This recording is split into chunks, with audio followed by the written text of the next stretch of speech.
Big Bang of Health.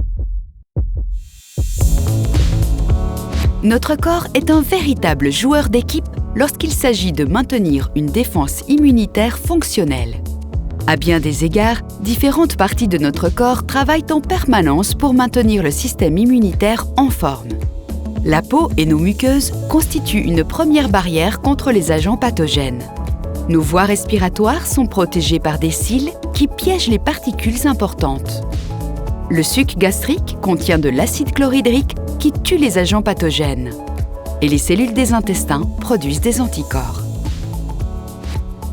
Nous savons déjà depuis l'épisode 1 que les intestins jouent un rôle central pour assurer une compétence immunitaire élevée. L'organe le plus long du corps humain, qui peut atteindre 5 à 7 mètres de long selon la taille du corps, contient 3 couches de protection: la flore intestinale, la muqueuse intestinale et le système immunitaire. Une proportion étonnante de 80% des cellules immunitaires sont situées dans l'intestin. Environ 100 millions de cellules nerveuses se trouvent également dans l'intestin, qui est directement connecté à notre cerveau via l'axe intestin-cerveau et peut avoir son mot à dire sur la façon dont nous nous sentons. Si nous sommes stressés, cette agitation peut entraîner des perturbations dans le tube digestif qui peuvent à leur tour provoquer des malaises, des diarrhées, des flatulences, des constipations ou des crampes d'estomac par exemple.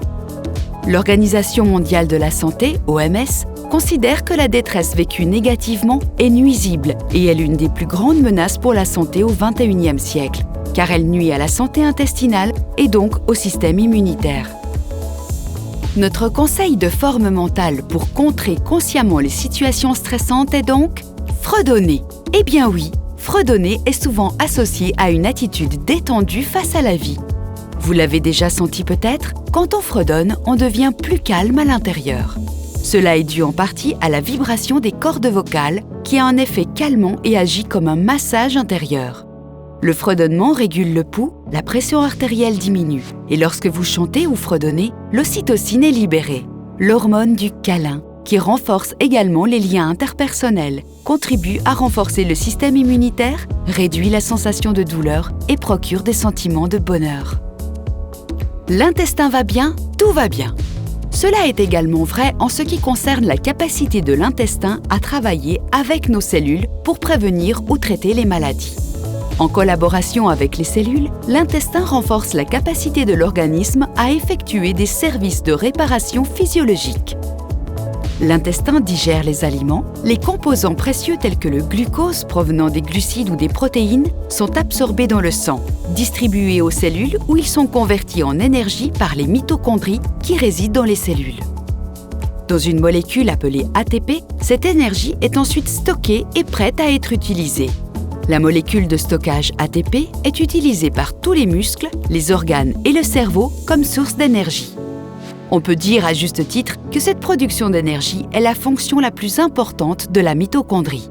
Par conséquent, les mitochondries servent de centrale électrique de la cellule, pour ainsi dire, et constituent une autre pièce importante du puzzle pour garantir un système immunitaire intact. Nous pouvons exercer une certaine influence sur le nombre de ces centrales qui sont prêtes dans notre corps. La formation de mitochondries peut être favorisée par l'interaction ciblée d'un entraînement intense, d'une bonne alimentation et d'un apport optimal en nutriments. La bonne nouvelle est que même une seule séance d'entraînement crée de nouvelles mitochondries. Il est donc possible d'améliorer le stockage d'énergie d'un jour à l'autre. La mauvaise nouvelle, les mitochondries ne vivent que 10 à 20 jours. Cela signifie que si vous relâchez votre entraînement et votre alimentation pendant seulement 3 semaines, vous réduirez à nouveau votre capacité mitochondriale. C'est pourquoi notre conseil d'exercice est de continuer à bouger et de mettre votre corps au défi. L'entraînement par intervalle de haute intensité, ou HIIT, High Intensity Interval Training, permet d'atteindre cet objectif. Cet entraînement est l'un des meilleurs moyens de stimuler l'énergie et d'augmenter la capacité mitochondriale. Les impulsions d'entraînement courtes et très intenses implique la plus forte demande de production d'énergie pour le corps. Et grâce à cette demande accrue, le corps crée à son tour plus de mitochondries. Et parce que les mitochondries sont de véritables multitalents, nous les incluons directement dans notre conseil nutritionnel, le jeûne intermittent, qui consiste à prendre tous les repas d'une journée dans une fenêtre de 6 à 8 heures et à jeûner le reste de la journée. La restriction des calories peut favoriser la création de nouvelles mitochondries. C'est tout à fait logique du point de vue de l'évolution. Lorsque les humains ne reçoivent pas assez de nourriture, ils ont besoin de plus d'énergie pour chasser les animaux ou trouver des baies. De plus, le jeûne intermittent amène notre corps à remplacer les mitochondries endommagées par de nouvelles mitochondries plus efficaces. La mitochondrie et l'intestin.